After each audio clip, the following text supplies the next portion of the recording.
Salam sejahtera buat kita semua.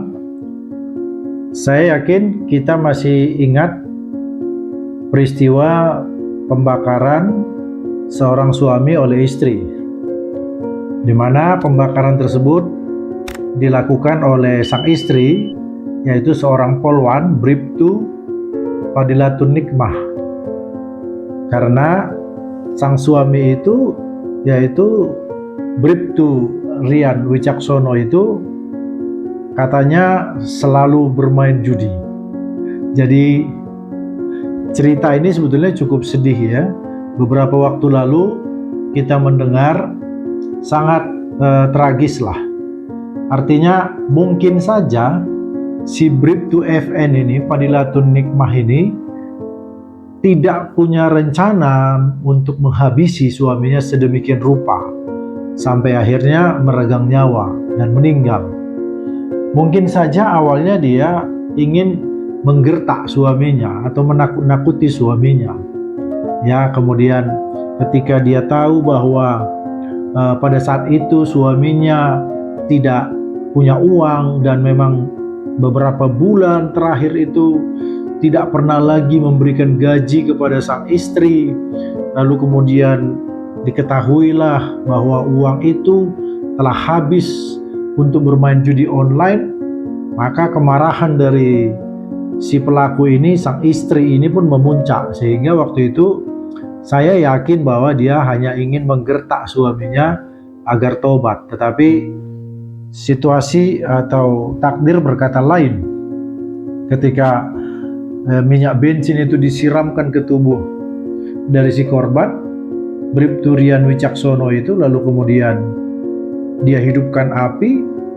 Sang istri ini, Bribtu Fadilatun ini, menghidupkan api, lalu kemudian seluruh tubuh dari si korban itu terbakar sampai dikatakan sampai 96% tubuhnya itu habis terbakar dan meninggal.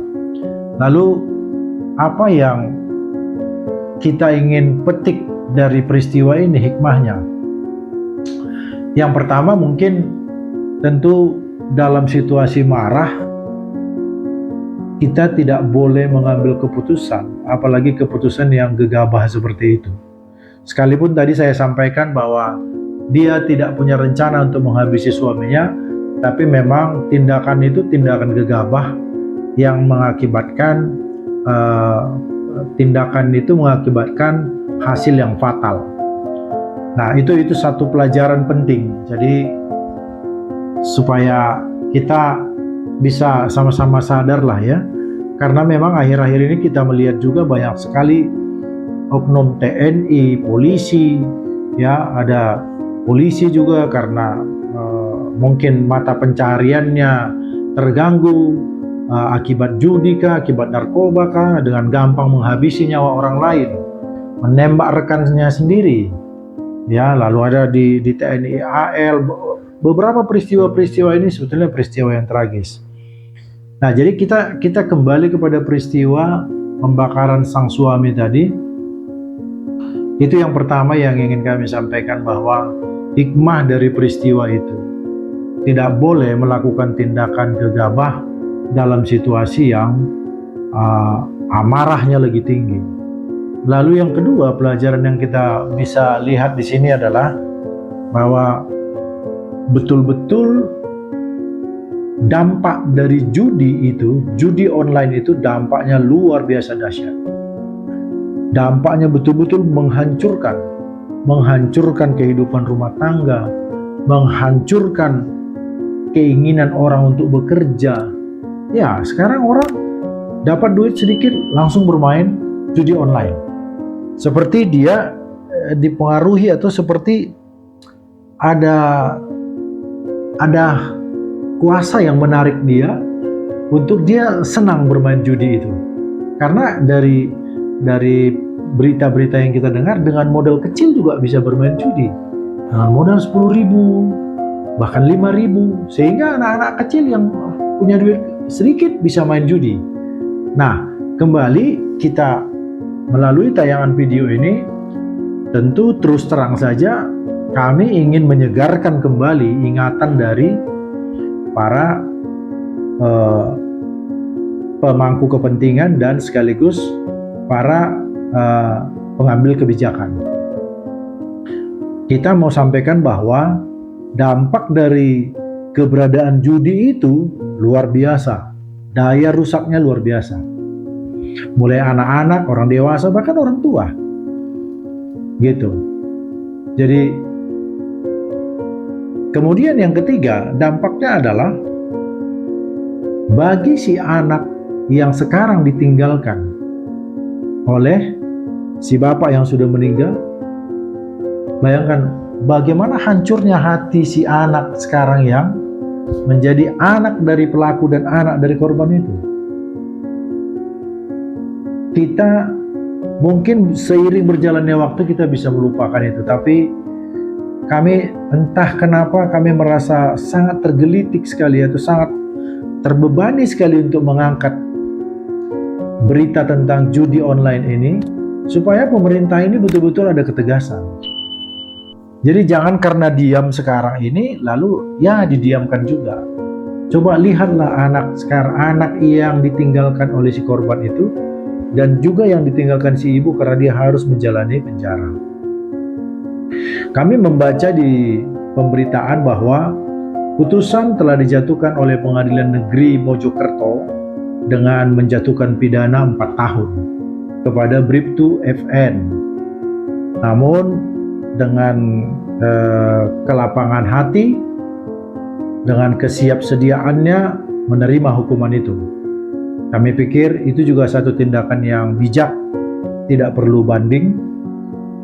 Karena kalau banding kita juga nggak tahu prosesnya nanti apakah hukumannya bisa naik atau seperti apa.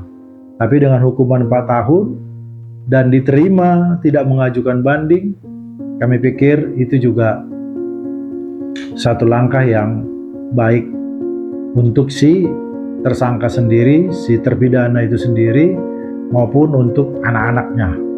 Karena kita tahu bersama bahwa kalau nanti di dalam lapas si terpidana ini berkelakuan baik, tentu akan bisa diurus pembebasan bersyarat.